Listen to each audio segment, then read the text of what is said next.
I believe carb cycling is a much more effective approach when dropping body fat than using a ketogenic diet for 6 to 12 weeks, but I still don't believe that the carb cycling is the best way to burn fat, keep the fat off permanently, and more importantly, see constant and consistent progress. So what carb cycling is when you eat a really low amount of carbs for an extended period of time, followed by a really high carb day to fill your muscles back out and allow them to recover.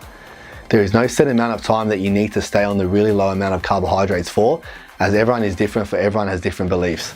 Once again, I have used carb cycling before and I can speak from experience. I'm going to tell you that what I believe the best way to carb cycle is and why. I'm also going to tell you why I don't recommend using carb cycling as your primary source of dieting or your main dieting tool to continue keeping your progress while your physique and to drop body fat.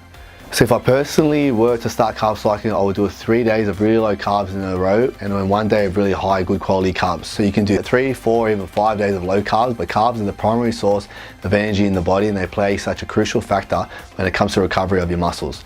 On the 3 days you're on basically zero carbs, you're only getting carbs from your green vegetables, so they're fibrous carbs.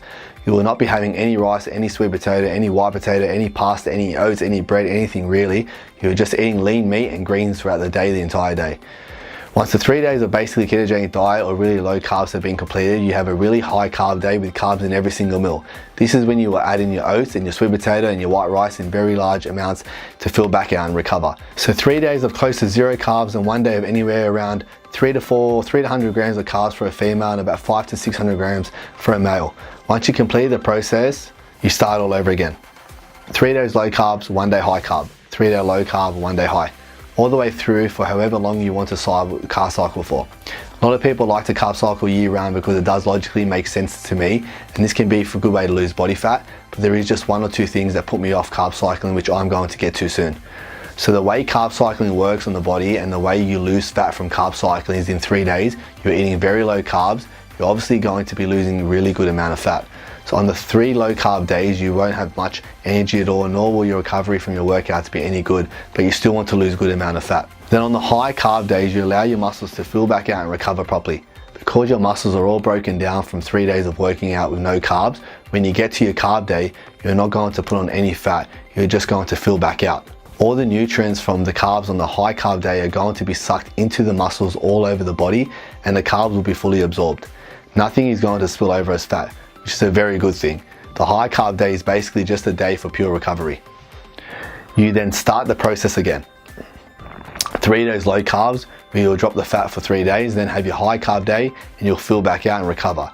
You'll keep repeating this process for as long as you feel you need. Carb cycling actually is a very good way to drop fat, but there are 3 main reasons why I wouldn't carb cycle again, and I'd like to do a proper 16-week cut, going through the correct process.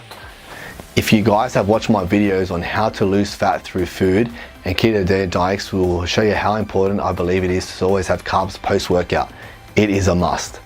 The reason I believe this is so important is because when you are doing weight training 5 or 6 days a week, you are constantly breaking your muscles down and basically ripping them apart in the gym.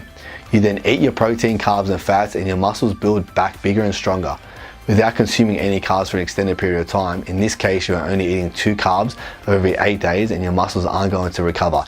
It's just not going to happen. So if you really wanted a carb cycle to work for you, you could add in some carbs post-workout on the low carb days, but then the chances of you putting on fat are a lot higher on your high carb days. If you do put on fat on your high carb days, you're just going to stay the same and you're actually not going to get any leaner from this process.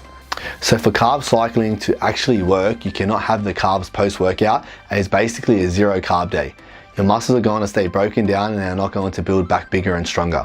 Once again, one might argue that I don't care about building muscle, all I want to do is drop fat, and I'm willing to do whatever it takes to drop that fat. That is a great attitude and I respect that, but by not consuming carbs post-workout obviously means your muscles will not recover at all.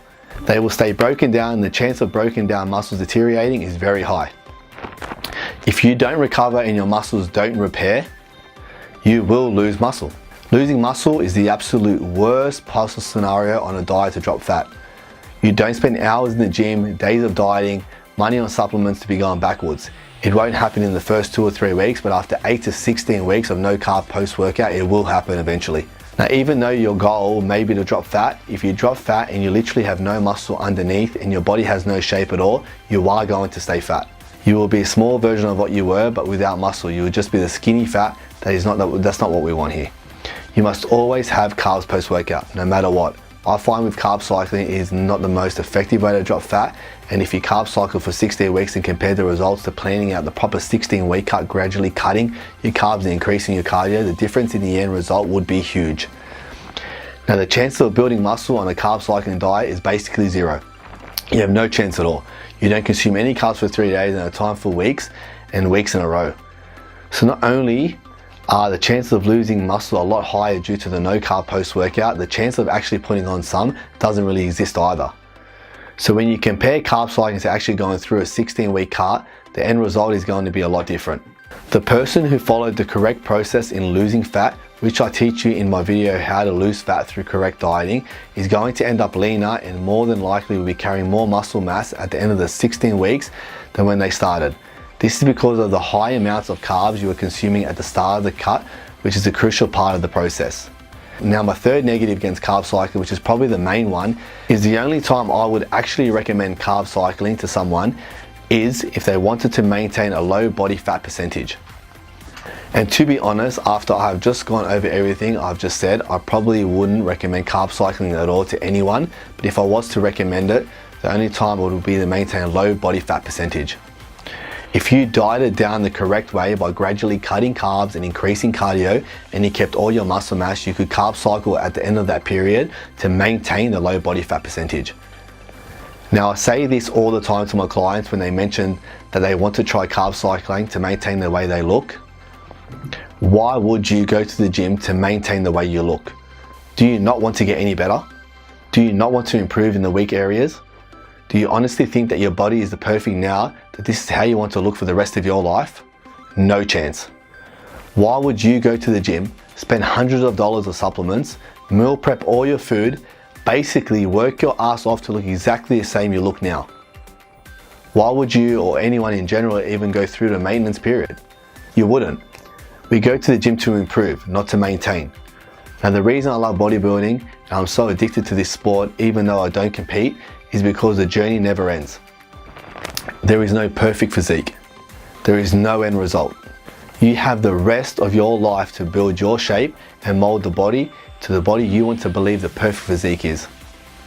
I personally like to have a massive wide shoulders and a wide thick lats tapering into a tiny waist with huge legs. To me, that is very appealing and that is exactly how I want to look. So carb cycling does work. You can lose fat through the process, but you can also lose muscle as well if you get it wrong. I would never run the risk of not consuming any carb post-workout for multiple days in a row, nor would I ever go to the gym to look exactly the same I do now. I always want to be getting better.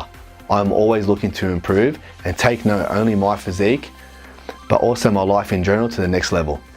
One of my favorite things I've heard from one of my idols, Tony Robbins, something I literally live my life by, is to raise your standards. Why settle for average? Why not aim to be absolutely the best at everything you do? Why not live life to the absolute fullest and give everything you have to do, everything you do? We are capable of amazing things. We all have incredible talents. It really just comes down to the standard you set for yourself and how hard you're prepared to work to get where you want to be. Put in the hard work and you'll be rewarded every single time. Thanks for watching, guys.